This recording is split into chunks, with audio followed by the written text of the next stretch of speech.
The story begins with a young gamer playing a high-level character in his favorite game. Together with his friends, he has organized a major tournament, one in which his max-level character is ultimately defeated.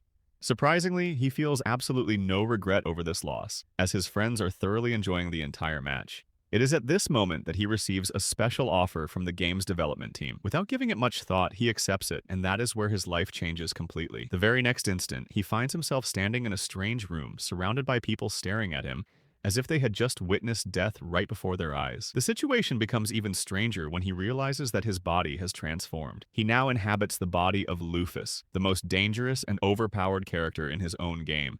The very character who once attempted to conquer the entire world. The moment he attempts to speak, the entire room fills with a terrifying pressure. Even the faintest sound escaping his lips unleashes such formidable energy that everyone present collapses to the floor, as if crushed by an invisible force. Internally, the young man is utterly terrified, yet his outward appearance is so menacing that no one can possibly perceive his true state of panic. It then dawns on him that Lufus possesses a skill called intimidation, which has automatically activated. He somehow manages to compose himself and attempts to deactivate the skill. After considerable effort, the atmosphere finally returns to a semblance of normalcy. He then slowly attempts to ask the people around him just what exactly is going on here, but out of sheer terror, no one is able to give him a coherent answer. Eventually, he discovers that 200 years have passed since Lufus was sealed away and the king had performed a summoning ritual to summon a new hero. However, by mistake, Lufus herself was summoned. Instead of the hero, meaning the world's most dangerous boss, has returned once again. The boy now realizes that he is truly trapped within the world of the game. Yet, instead of panicking, he feels a surge of excitement deep down, for he has now become an overpowered character. Nevertheless, he comes to realize that his very presence strikes fear into the hearts of the people. Consequently, he decides that rather than staying put and terrifying everyone, it would be better to put some distance between himself and them. He assures everyone that he no longer harbors any intention of conquering the world, nor does he have any interest in becoming a hero. He then tells the king that he simply wishes to explore this world and will return on his own should the need arise. Having said this, the world's most dangerous final boss quietly departs. Gradually, the boy begins to understand how Lufus's wings function, and he soon starts utilizing them with effortless ease. In reality, Lufus was the very main character with whom he had originally started the game. This game possessed a unique rule. Any monumental feats accomplished by a player would directly become an integral part of the game's narrative. Thanks to the immense amount of time and money he had invested in her, Lufus had evolved into the most dangerous and terrifying force in this world. Had he wished to, he could have remained at the very top of the leaderboard forever. However, after a while, he began to find the entire experience incredibly boring. To escape this boredom, he devised a perilous scheme. He divided all the top-ranking players into two factions, light and dark, and instigated a massive war between them. The ultimate outcome of this conflict was that, after being defeated, Lufus was sealed away. While for him it was merely a fun game, for this world, that war became a cataclysmic disaster. The entire world was laid to waste, a fact that explained why, even today, people still trembled at the mere mention of Lufus's name. The most intriguing aspect of it all was that, throughout the entire conflict, he and his friends had completely overlooked the game's true objective, defeating the Demon Lord. It was for this very reason that the Demon King remained alive to this day. However, for the moment, Lufus chose not to dwell on this matter. She decided to tackle that problem later. For now, she would simply explore this world, for the game had now become her living reality. Her first destination was her old base, the very place from which she had commanded everything during the war. Even after 200 years, the place remained magnificent, save for a thin layer of dust that had settled over everything. Lufus gently took her seat upon her old throne, and memories of the old days began to resurface in the young man's mind. The fun moments shared with friends, the foolish banter exchanged in group chats. Yet these memories now felt strange to him, for they seemed so vivid, so real, as if they had truly happened. Just then, he suddenly sensed that someone was approaching him. He instantly went on guard, for the presence of anyone else in this place was all but impossible. As he looked up, he saw a blue-haired girl standing before him, a girl named Dina. Upon seeing him, Dina was overcome with joy, for she had been waiting for his return for the past 200 years. Lufus, however, failed to recognize her. Hearing this, Dina's heart shattered. She gently explained that she had been Lufus's most loyal advisor and had spent all those years waiting for him, all alone, in that very place. A short while later, it all suddenly came back to the young man. Back when the base was being constructed, he had, purely as a joke, configured an NPC to look after the place. In the real world, she had taken on the form of Dina. It filled her with a tinge of regret to think that she had been trapped in this place, all alone for 200 years. So, with a smile, Rufa said, Oh, how could I possibly forget you? If you hadn't been here, this base would never have remained safe. Hearing this, tears of joy welled up in Dina's eyes. Next, Rufus asked her what changes had taken place in the world over those 200 years. With a gentle smile, Dina began to explain that the 7 heroes who had participated in the war where Rufus was defeated had subsequently established their own separate nations. As time passed, 4 of those heroes had died, while the remaining 3 were still alive. Hearing this, Rufus fell deep into thought. Were they truly her old friends, or had they now become mere characters within this world? She resolved to meet them soon. Dina went on to reveal that the Demon King was still alive, for even after sealing Rufus away, the 7 heroes had been unable to defeat him completely. Then she shared another crucial piece of information. Rufus's 12 heavenly stars were still present in this world. However, most of them had gone their separate ways. This was the very elite group Rufus had personally created, an army capable of shaking the entire world with a single command from her. Rufus wanted to know where they all were. Dina explained that she knew the locations of 6 of them, and that 2 of them had likely joined the demon army. Hearing this, Rufus felt a pang of sadness that they had abandoned her over such a trivial matter. Yet, quickly composing herself, she declared, "Very well, I'll have to give them a proper lesson." Now, a new objective lay before her. Initially, she simply wanted to travel the world. However, she now finds herself compelled to reassemble her 12 heavenly stars. For should any one of them spiral out of control, the responsibility and the consequences would fall squarely upon her shoulders. She instructs Dina to reveal the location of the first star. Dina immediately produces a map and, pointing to a specific spot, explains that a hero has been residing there for the past few years, and that a heavenly star has been relentlessly attacking the area. Upon hearing this, Rufus rises to her feet and declares, "That settles it. This is where we begin." She immediately turns to leave, but Dina stops her. She explains that setting out without any preparation would be unwise. Furthermore, Rufus doesn't possess a single coin to her name. Over the span of 200 years, her entire fortune has become utterly worthless. At this, Rufus laughs and replies, "Oh, don't worry about that. We'll just earn the money along the way." Hearing this, Dina clutches her head in exasperation. The world's most dangerous legend was now fretting over money. With a faint smile, Rufus adds, "Besides, who would even recognize me now?" Dina then issues a warning. Long-lived races, such as the elves, still exist, and it is entirely possible that they continue to use her name to frighten their children to this very day. Moreover, the kingdom has already issued a public warning regarding her return. Dina then offers a suggestion. If Rufus wishes to earn money, she must become an adventurer. She tells her about a bustling trade city that houses a massive adventurers guild. The two decide to head there.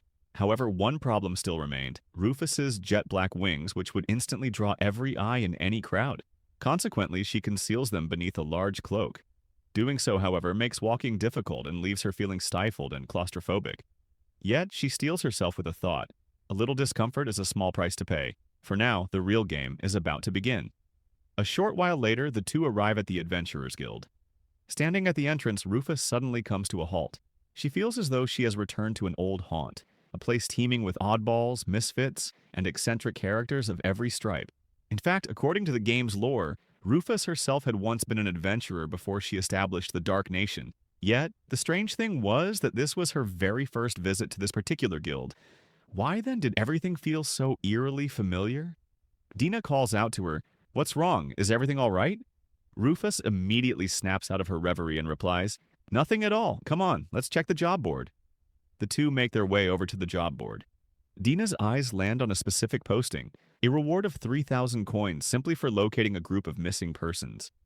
Rufus glances at the offer but quickly calculates that it could easily take an entire week to complete, time she is unwilling to squander on a mere side quest. Just then, Dina spots another task, a hunting mission offering 1,500 coins for the elimination of several oxen. Upon hearing this, Rufus deems the job perfect. She recalls that defeating oxen yields a rare cut of meat, a delicacy known to permanently increase one's maximum health upon consumption. She muses to herself, "Why not kill 2 birds with 1 stone, earning some money while simultaneously boosting my own strength?" That very evening, the pair arrives at the village from which the request had originated. There, they are met by the village elder, a weary old man who had watched his entire world crumble before his very eyes. In a voice heavy with sorrow, he explains that the oxen have been terrorizing the village for quite some time. They slaughter the villagers, abduct the young women, and lay waste to the entire settlement. With clasped hands, he implores them to lend their aid. Smiling, Dina reassures him, "Do not worry. Lufus will finish off these oxen in an instant." Hearing this, hope returns to the chieftain's eyes and he thanks them wholeheartedly. Thereafter, Lufus and Dina, armed with their weapons, head toward the dense forest from which the scent of the oxen is wafting. After walking for a while, they finally locate the oxen's lair. Deep within the forest, 2 oxen stand guard outside their den. Lufus immediately prepares to attack, but then a thought crosses her mind. She hasn't checked her status screen yet. She opens it instantly and feels a wave of relief. All her max level abilities remain exactly as they were before. This means defeating these oxen shouldn't be difficult for her. Nevertheless, she feels a flicker of nervousness, for there is a world of difference between defeating an enemy in a game and facing one in reality. After a few moments of contemplation, she finally activates an ability.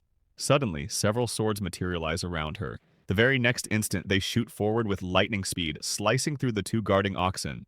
The scent of blood fills the air. The scene is so gruesome that Dina freezes in terror for a few moments, while to Lufus, it all seems like just another day. Within mere seconds, the entire den senses the intrusion. Hundreds of oxen swarm out, and in the blink of an eye, they surround Lufus from all sides. Standing amidst them is a colossal ox, their leader. For any ordinary human, this situation would be a death sentence, but for Lufus, everything seems to unfold in slow motion. She realizes that swords are no longer necessary. With a faint smile, she casts her cloak aside. The very next instant, her presence seems to vanish. Only a faint flash of light is visible, and the heads of the oxen begin to fly through the air. Within a matter of seconds, the entire clearing falls silent. Following this, Rufus slowly approaches the large ox leader and says in a cool, detached manner, "I've wiped out your entire team. What will you do now?" Filled with rage, the leader attacks her with full force, yet Rufus does not budge in the slightest. A faint smile remains etched upon her face. She steps forward, touches him ever so lightly, and in the very next instant, a massive hole appears in his head. In this manner, she eliminates the entire ox horde without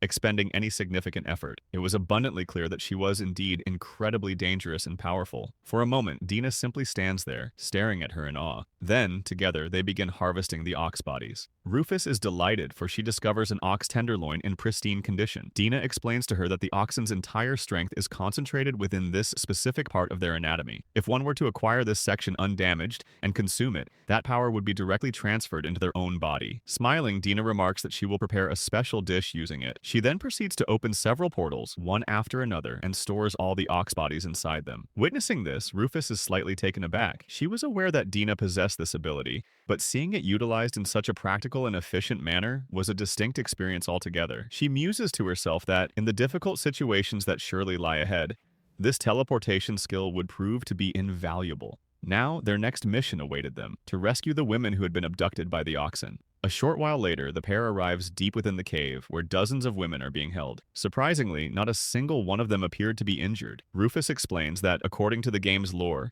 the oxen do not mistreat women. Although their appearance may be terrifying and their physical appeal virtually non-existent, they do not inflict physical harm upon them. The only real issue is that, rather than attempting to woo or impress them, they simply opt for the direct route, kidnapping. Hearing this, Dina is taken aback and remarks, "So, even such terrifying monsters can be gentlemen?" Then she adds to herself, "Regardless, kidnapping is still a crime." Following this, she summons a massive rock fist and smashes through the treacherous sections of the cave, clearing a path so that all the women can exit safely. She then asks Lufus, "Should we erase these women's memories so they won't have to remember this terrifying ordeal?" Lufus immediately refuses and asks in astonishment, "How could you suggest that so casually, as if it were just another daily chore? Can you truly erase someone's memories?" Dinah replies in a calm voice, "Yes, Dad, if I so choose, I could even alter someone's entire personality." Hearing this, Lufus finds her powers somewhat unsettling, but she quickly composes herself and says, "There is no need for that. They must come to terms with what they have endured. Our only duty is to ensure their safe return." With that, Lufus summons a golem and commands it to carry all the women upon its back and transport them back to the village. In this manner, the mission is completed far more easily than anticipated. However, a question arises in Lufus's mind. If it was this simple, why hadn't anyone else done it before? To this, Dina replies with a faint smile, "Because no one here possesses the motivation to take such a massive risk." Lufus then asks, "Is an ox tenderloin truly the greatest reward?" Dina nods and says, "Perhaps that was the case in your era, but the warriors of today are warriors in name only. Do you know who the most powerful fighter of this age is?" Lufus thinks to herself with quiet confidence that if she herself is the most powerful, then this person must be, at the very least, her equal. But upon hearing what Dina reveals, the color drains completely from Lufus's face. The most powerful fighter of this era has reached only level 120. What? Only 120?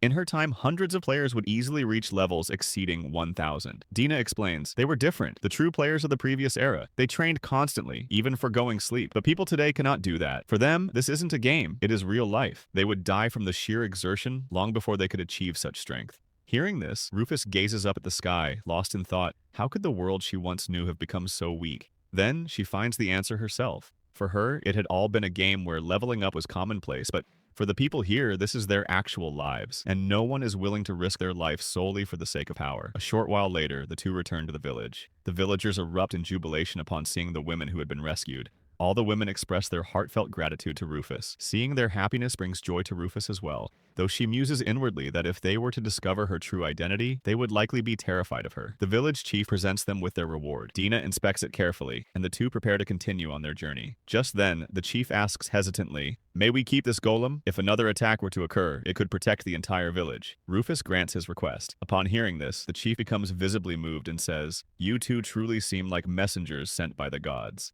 Hearing this, Rufus smiles faintly to herself. As they prepare to depart, the villagers ask for their names so that they may always remember them. Rufus is about to reveal her true name without a second thought, but just then, Dina interjects and provides a different name instead. At this, Rufus gets slightly annoyed, but Dina reminds her that they had already agreed upon a plan. It is essential to conceal their true identities. Otherwise, the entire kingdom would be plunged into panic. Now that they possessed sufficient funds for their journey, they decided to head straight for the capital city. However, a faint sense of unease lingered in Rufus's mind, for she had a perilous task to undertake there, stopping one of her own heavenly stars, Ares. Furthermore, she was determined to discover whether her old comrades were still alive. For this very reason, she resolved to seek out a powerful elf mage first. As they drew closer to the city, Rufus noticed tiny, shimmering particles drifting through the air. "What are these?" she asked. Dina replied excitedly, "Those are mana particles. The land here is so rich that mana itself floats freely in the air. This means we have reached the Swell Nation." Nevertheless, glancing around, Rufus remarked that the place looked just like any ordinary city to her. Moments later, they arrived at the city's main gate, where a guard halted them and informed them that a passport was required to enter. "Is this an airport?" Rufus blurted out in astonishment. She had been completely unaware of this regulation and felt a twinge of discomfort. Dina, however, remained composed, for she possessed a unique skill, document forgery. She instantly fabricated a counterfeit passport and presented it to the guard. Without a shred of suspicion, the guard allowed them to pass. As they made their way through the city, Dina explained that it had been founded by a renowned elf mage. The place was celebrated for its magical research and vast repository of knowledge, and it was teeming with an abundance of mana. For this very reason, mages and scholars flocked here from far and wide. After a while, Dina asked, "So, what's the plan now?" Rufus replies, "First, I need to meet that Magoose. I have some important matters to discuss with him." Hearing this, Dina feels a sudden pang of anxiety. She fears that Rufus intends to launch a direct attack on him. However, Rufus reassures her that she is merely going to meet him, specifically to offer an apology for Eris's recent attacks. Next, Rufus mentions that she wishes to visit the library first, as there is still much she needs to learn about this world. The two of them ask passers-by for directions to the library, and in doing so, they encounter a man named Grand. He looks at them with a hint of surprise and remarks, "You two seem to be newcomers here." After all, everyone in the city knows that the library lies to the east. Since he happens to have some free time, he offers to escort them there personally. Dina smiles and thanks him, and the three of them set off toward the library. Dina smiles as she thanks him, introducing herself as a traveling merchant, while she describes Rufus as her eccentric and mysterious assistant. Upon hearing this, Rufus quietly steps on Dina's foot. After all, who introduces their companion in such a peculiar manner? Gran notices this exchange and realizes that Rufus is indeed a bit unusual, yet he assumes there must be a valid reason behind it. Rufus feels relieved to see that he does not appear to be suspicious of her. As they walk through the city, Grand leads the way, pointing out just how friendly and cheerful the local residents are. Dina looks around in amazement and exclaims, "Everyone here is so full of energy." Grand smiles and replies, "Yes, the people of the Swell Nation are a very hardworking and cheerful lot." But suddenly his expression turns slightly grave. He explains that for the past few years, this nation has been under constant assault by Ares, and consequently, many people no longer wish to live here. Upon hearing this, a look of dismay crosses Rufus's face. Deep down, she senses that she too, in some way, might bear a share of the responsibility for these circumstances. Observing the shifting expressions on her face, Gran realizes she has become unsettled. He therefore offers her reassurance. Don't worry, the city is safe. He then proceeds to explain the city's defenses. Beneath the entire metropolis lies a vast lake, which is, in reality, a powerful golem. It was created by a legendary creator named Magus, and on every occasion that Eris has launched an attack, this very golem has risen to defend the city. Hearing this, Lufus silently scans the lake and confirms that it is indeed a golem. Its level stands at approximately 500, a figure that holds no particular significance for Lufus, yet when she observes its HP, which numbers in the millions, she is taken aback. She muses to herself that if Magus was capable of crafting a golem of such immense power, his own abilities must surely be extraordinary. A short while later, Grand escorts them to the city's transit station, assuring them that the remainder of their journey from this point onward will be smooth sailing. Both Lufus and Dina express their heartfelt gratitude to him. Just as Grand turns to take his leave, Lufus surreptitiously scans his status. His level is 82, technically not an exceptionally high figure, yet by the standards of this current era, he is considered to be quite a formidable individual. Following this, Dina remarks, "Come, let us move forward," and the two set off toward their next destination. As they make their way along the path, Lufus senses something peculiar. She had never once encountered this specific location within her original game. This realization meant that this world was no longer the same as it once was. It had changed. Sometime later, the pair arrives at the library. Lufus heads straight to the history section, for she needed to know exactly what had transpired in this world over the past 200 years. She begins poring over the books, one after another. In the midst of this, her gaze falls upon a few peculiar books. These volumes claimed that the 7 heroes had committed a grave error by sealing Lufus away. Reading this, Lufus is taken aback. After all, this very city was currently being governed by Magus, one of those very 7 heroes. How then could such sentiments be recorded here? Dina explains to her that there is no form of dictatorship in this place. Magus has granted the people complete freedom, allowing everyone to express their thoughts openly. She further clarifies that while the people do not harbor hatred toward the heroes, many have now come to believe that Lufus was not nearly as wicked as she was once perceived to be. Lufus listens to all of this in silence. Dina remarks that 2 centuries ago the people lived in abject terror of her, but now that fear has gradually dissipated. Some even go so far as to believe that, under her rule, the lives of many were actually better. Lufus opens yet another book, which recounts the sudden emergence of a Blackwing who brought the world under her dominion. Yet in doing so, she also united its people. She was powerful, but not cruel. Nevertheless, in their quest to reclaim their freedom, the humans sealed her away, and that is precisely where the true troubles began. The book goes on to state that the true force capable of holding back the demon army consisted of Lufus and her 12 heavenly stars. The moment Lufus was sealed away, the demon army seized the opportunity and launched an attack. The heroes attempted to stem the tide, but their strength was no longer what it once had been. Gradually, the human realm grew weaker and weaker until the situation had deteriorated to such an extent that the human race stood teetering on the very brink of extinction. Upon learning all of this, a deep sense of unease settles within Lufus's heart. She realizes that the war she had started was, to her, merely a game, yet that game had devastated an entire world. Now fully aware of her error, she knew exactly what she had to do. She decides that her first step must be to meet with Eris and attempt to mend the situation. But just then, the ground suddenly begins to shake violently. The entire city trembles as if struck by a catastrophic earthquake. Alarms blare from every direction, and soldiers are immediately summoned to the borders. Lufus looks around and asks Dina, "Do earthquakes like this happen often here?" Dina replies, "No, nothing like this has ever happened before." Upon hearing this, Lufus realizes that this is no ordinary occurrence. It must be an attack by Eris. Wasting not a single moment, she instantly summons a glider and tells Dina, "Quickly, let's head up!" Within moments, the two are soaring through the sky, making their way toward the city. Yet, as she flies, a single question keeps recurring in Lufus's mind. Eris had always possessed a calm and gentle nature. He would never have launched an attack like this before. So why now? Questions begin to flood her mind, one after another. Is all of this merely a consequence of her own sealing? Or does a deeper conspiracy lie beneath the surface? Another thought also troubled her. How did she retain so many memories of Eris, given that she had never even crossed paths with him back in the game? But for now, there was no time to seek answers to these questions. The most urgent priority was to stop the attack.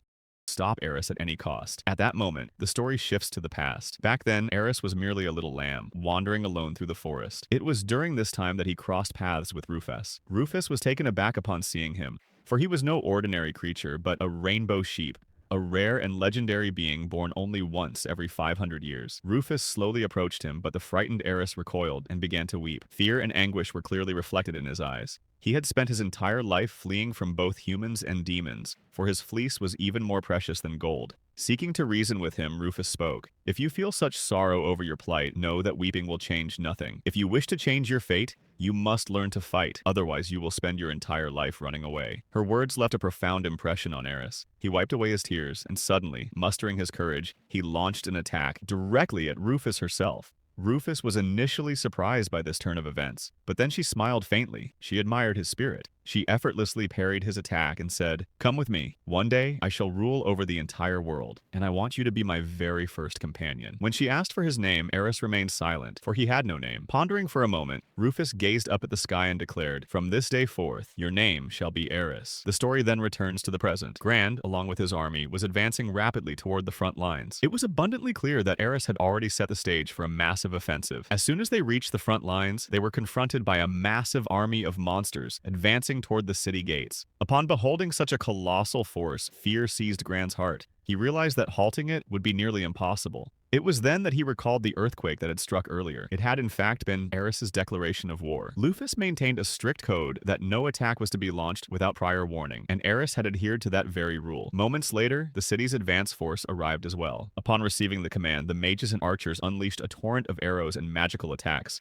Many monsters fell dead on the spot. Subsequently, the remaining soldiers charged onto the battlefield, determined to hold the enemy at bay until the main army could arrive. Grand fought at the very vanguard. With every swing of his sword, he felled an enemy. His comrades, however, were not nearly as powerful. Many soldiers were being slaughtered ruthlessly. The situation was deteriorating rapidly, and Grand began to fear that they could not hold out much longer. Just then, countless shards of ice began to rain down from the sky, and in an instant, the entire battlefield froze over. All eyes turned toward the city, from where two figures emerged, Magus and his water golem, Livia. At the sight of them, a glimmer of hope returned to the soldiers' faces. The order rang out, "Everyone, fall back! Livia will take charge of this battle now." Livia stepped forward and, with a single strike of her water magic, annihilated dozens of monsters. Watching from a distance, Rufus observed the entire scene intently. She stood ready to personally intervene should the situation take a turn for the worse. However, following the arrival of Magus and Livia, she felt that her intervention might no longer be necessary.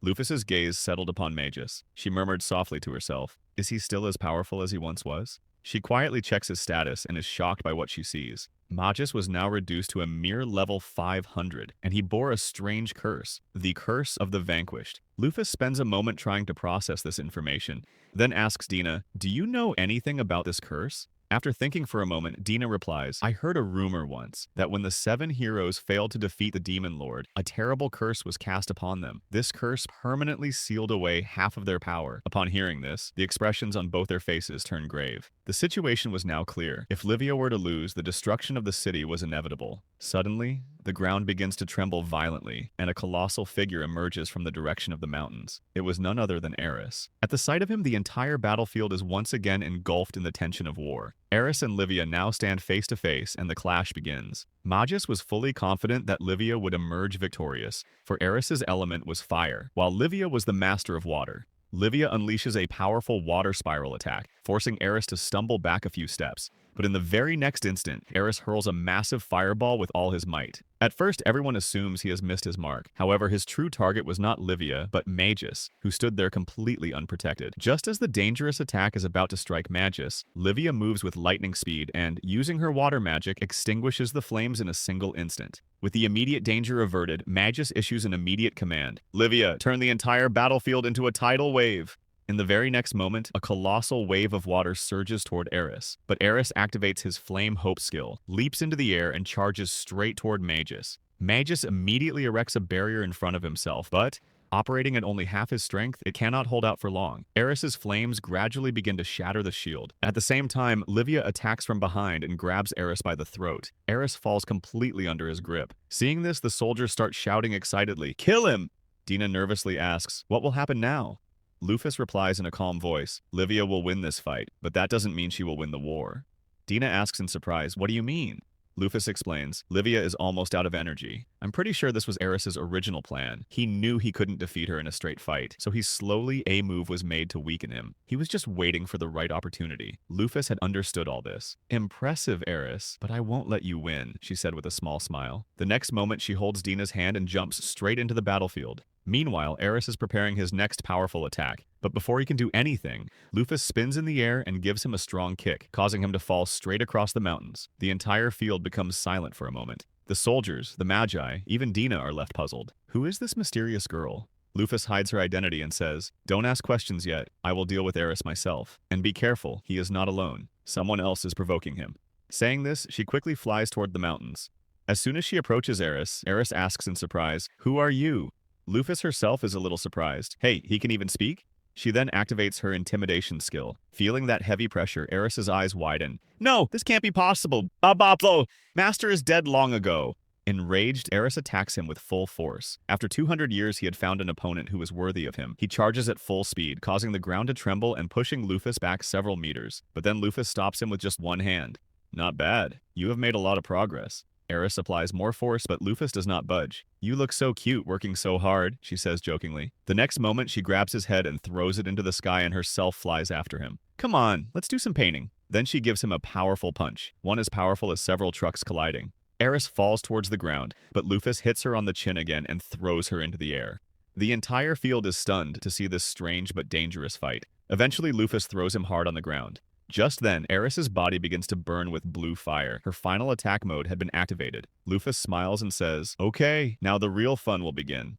Both run towards each other, and there is a fierce collision. When the dust clears, Lufus again blocks his attack with one hand. This time, she throws him away with just one finger. She asks in a calm voice, "Still have any doubts about who I am?" Just then, Eris transforms into human form and goes straight to Lufus. "Master, forgive me. I didn't recognize you."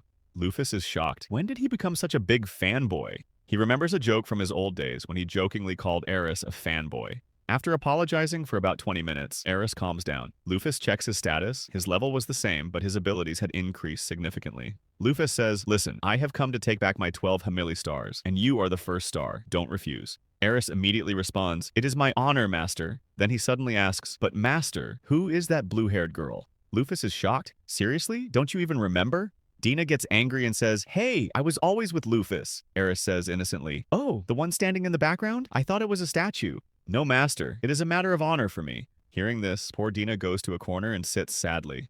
Lufus laughs lightly and says, "To be honest, even I didn't know who she was before, but now she is very useful to me." Then she seriously asks Eris, "Tell me, why did you attack the city?" Eris immediately replies, "To avenge you, Master. If the humans hadn't sealed you, they would never have won." Understanding his feelings, Lufus says in a calm voice, "I don't want revenge on anyone. But who provoked you to do all this?" Eris replies, "A demon has..." Hearing this, the scene changes and the story takes us to the demon continent, where a demon named Marx is preparing his huge army. This is where this part ends. It will be known later whether Lufus will be able to face the entire demon army alone, or whether the demon lord will prove to be even more dangerous. And the biggest question, will this world be able to survive this danger?